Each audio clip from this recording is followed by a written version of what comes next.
आज की हमारी कहानी है मुंशी प्रेमचंद द्वारा लिखित कफन भाग 1। झोपड़े के द्वार पर बाप और बेटा दोनों एक बुझे हुए अलाव के सामने चुपचाप बैठे हुए हैं और अंदर बेटे की जवान बीबी बुधिया प्रसव वेदना से पछाड़ खा रही थी। रह रहकर उसके मुंह से ऐसी दिल दहला देने वाली आवाज निकलती थी कि दोनों कलेजा थाम लेते थे। जाड़ों की रात थी। प्रकृति सन्नाटे में डूबी हुई। सारा गांव अंधकार में लय हो गया था। धीसू ने कहा, मालूम होता है बचेगी नहीं, और सारा दिन दौड़ते हो गया। जा देखे तो आ। माधव चिढ़कर बोला, मरना ही है तो जल्दी मर क्यों नहीं जाती? देखकर क्या करूं? तू बड़ा बेदर्द है बे। साल भर जिसके साथ सुख चैन से रहा, उसी के साथ इतनी बेवफाई। तो मुझसे तो उसका तड़पना और हाथ पैर पांव पटकना नहीं देखा जाता। चमारों का कुनबा था और सारे गांव में बदनाम। गीसू एक दिन काम करता तो 3 दिन आराम करता। माधव इतना कामचोर था कि आध घंटे काम करता तो घंटे भर चिलम पीता। इसलिए उन्हें कहीं मजदूरी नहीं मिलती थी। घर में मुट्ठी भर भी अनाज मौजूद हो तो उनके लिए काम करने की कसम थी। जब 2-4 फाके हो जाते तो घीसू पेड़ पर चढ़कर लकड़ियां तोड़ लाता और माधव बाजार से बेच लाता। और जब तक वह पैसे रहते, दोनों इधर उधर मारे मारे फिरते। गांव में काम की कमी न थी और किसानों का गांव था। मेहनती आदमी के लिए 50 काम थे, मगर इन दोनों को उसी वक्त बुलाते जब 2 आदमियों से एक का काम पाकर भी संतोष न कर लेने के सिवा और कोई चारा न होता। अगर दोनों साधु होते तो उन्हें संतोष और धैर्य के लिए संयम और नियम की बिल्कुल जरूरत न होती। यह तो इनकी प्रकृति थी। विचित्र जीवन था इनका।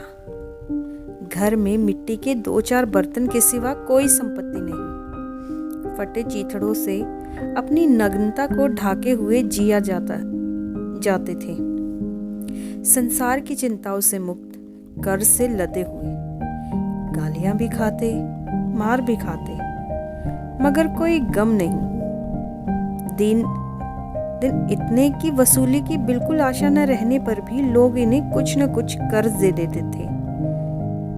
मटर आलू की फसल में दूसरों के खेतों से मटर या आलू उखाड़ लाते और भून भान कर खा लेते, और 10-5 उखाड़ लाते और रात को चूसते।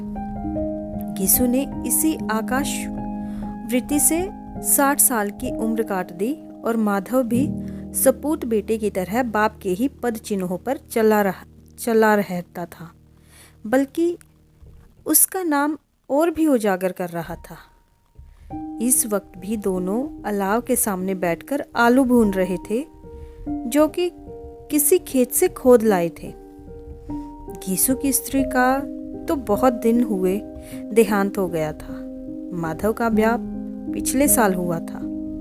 जब से यह औरत आई थी, उसने इस खानदान में व्यवस्था की नींव डाली थी, और इन दोनों बेगैरत को दोजख भरती रहती थी। जब से वह आई, यह दोनों और भी आराम तलब हो गए थे, बल्कि कुछ अकड़ने भी लगे थे। कोई कार्य करने को बुलाता तो निब्रियाज भाव से दुगनी मजदूरी मांगते। वही औरत आज प्रसव वेदना से मर रही थी, और ये दोनों इसी इंतजार में थे कि वह मर जाए तो आराम से सोए। घीसू ने आलू निकालकर छीलते हुए कहा, जाकर देख तो क्या दशा है उसकी। चुड़ैल का फिसाद होगा और क्या। यहाँ तो ओझा भी 1 रुपया मांगता है। माधव को भय था कि वह कोठरी में गया तो घीसू आलूओं का बड़ा भाग साफ कर देगा। बोला, मुझे वहां जाते डर लगता है। डर किस बात का है? मैं तो यही हूं ना, तो तुम ही जाकर देखो ना। मेरी औरत जब मरी थी तो मैं 3 दिन तक उसके पास से हिला तक नहीं, और फिर मुझसे लजाएगी नहीं। जिसका कभी मुंह नहीं देखा, आज उसका उगड़ा हुआ बदन देखूं, उसे तन की सूध भी न होगी। मुझे देख लेगी तो खुलकर हाथ पैर पाँव भी न पटक सकेगी। मैं सोचता हूँ कोई बाल बच्चा हुआ तो क्या होगा। सोट, गुड़, तेल कुछ भी तो नहीं है घर में। सब कुछ आ जाएगा, भगवान दे तो। जो लोग अभी एक पैसा नहीं दे रहे, वे ही कल बुलाकर रुपए देंगे। मेरे 9 लड़के हुए, घर में कभी कुछ न था, मगर भगवान ने किसी न किसी तरह बेड़ा पार ही लगाया। जिस समाज में रात दिन मेहनत करने वालों की हालत उनकी हालत से बहुत कुछ अच्छी ना थी, और किसानों के मुकाबले वे लोग जो किसानों की दुर्बलता से लाभ उठाना जानते थे, कहीं ज्यादा संपन्न थे। वहां इस तरह की मनोवृत्ति का पैदा हो जाना कोई अचरज की बात न थी। हम तो कहेंगे यीशु किसानों से कहीं ज्यादा विचारवान था, और किसानों के विचार शून्य समूह में शामिल होने के बदले बैठकबाजों की कुत्सित मंडली में जा मिला था। हाँ, उसमें यह शक्ति न थी कि बैठकबाजों के नियम और नीति का पालन करता। इसलिए जहां उसकी मंडली के और लोग गांव में सरगना और मुखिया बने हुए थे, उस पर सारा गांव उंगली उठाता था। फिर भी उसे यह तस्कीन तो थी कि अगर वह फटेहाल है तो कम से कम उसे किसानों की सी जी तोड़ मेहनत तो नहीं करनी पड़ती, और उसकी सरलता और निरीहता से दूसरे लोग बेवजह फायदा तो नहीं उठाते। दोनों आलू निकाल कर जलते जलते खाने लगे। कल से कुछ खाया नहीं खाया था। इतना सब्र न था कि ठंडा हो जाने दे। कई बार दोनों की जबानें जल गई। छिल जाने पर आलू का बाहरी हिस्सा जबान, हलक और तालू को जला देता था, और उस अंगारे को मुंह में रखने से ज्यादा खैरियत इसी में थी कि वह अंदर पहुंच जाए। वहां उसे ठंडा करने के लिए काफी सामान थे, इसीलिए दोनों जल्द जल्द निकल जाते। हालांकि इस कोशिश में उनकी आंखों से आंसू निकल आते। यीशु को उस वक्त ठाकुर की बारात याद आई, जिसमें 20 साल पहले वह गया था। उस दावत में तो उसे जो तृप्ति मिली थी, वह उसे जीवन में एक याद रखने लायक बात थी, और आज भी उसकी याद ताजा थी। बोला, वह भोजन नहीं भूलता। तब से फिर उस तरह का खाना और भरपेट नहीं मिला। लड़की वालों ने सबको भरपेट पूड़ियाँ खिलाई थी। छोटे बड़े सबने पूड़ियाँ खाई, और असली घी की।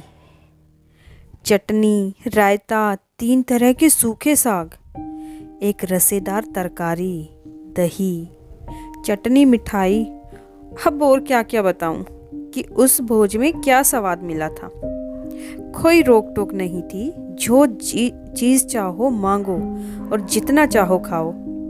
लोगों ने ऐसा खाया कि किसी ने पानी भी न पिया गया, मगर परोसने वालों की तो पत्तल में गरम गरम गोल गोल सुवासित कचौड़ियाँ डाल देते। मना करते हैं कि नहीं चाहिए, पत्तल पर हाथ रोके हुए, मगर वह है कि दिए जाते हैं। और जब सबने मुंह धो लिए तो पान, इलायची भी मिली, मगर मुझे पान लेने के लिए कहाँ सुध थी। खड़ा हुआ न जाता था। चटपट जाकर अपने कंबल पर लेट गया। ऐसा दिल दरियाव था वह ठाकुर। और माधव ने इन पदार्थों का मन ही मन मजा लेते हुए कहा, अब हमें कोई ऐसा भोजन नहीं खिलाता।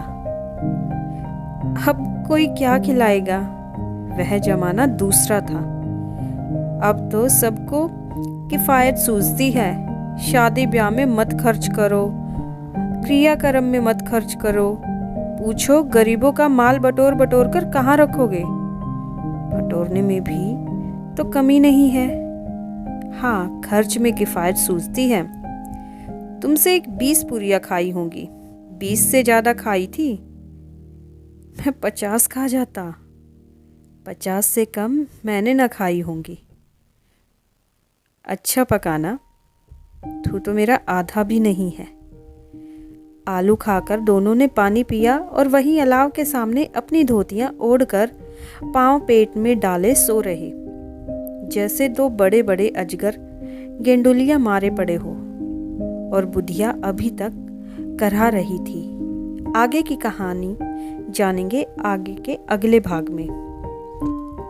अगर आपको अभी कहानी पसंद आई हो तो वीडियो को लाइक, शेयर और कमेंट ज़रूर कीजिए और आगे भी इसी तरह की कहानियों के लिए चैनल को सब्सक्राइब कीजिए। Thanks for watching.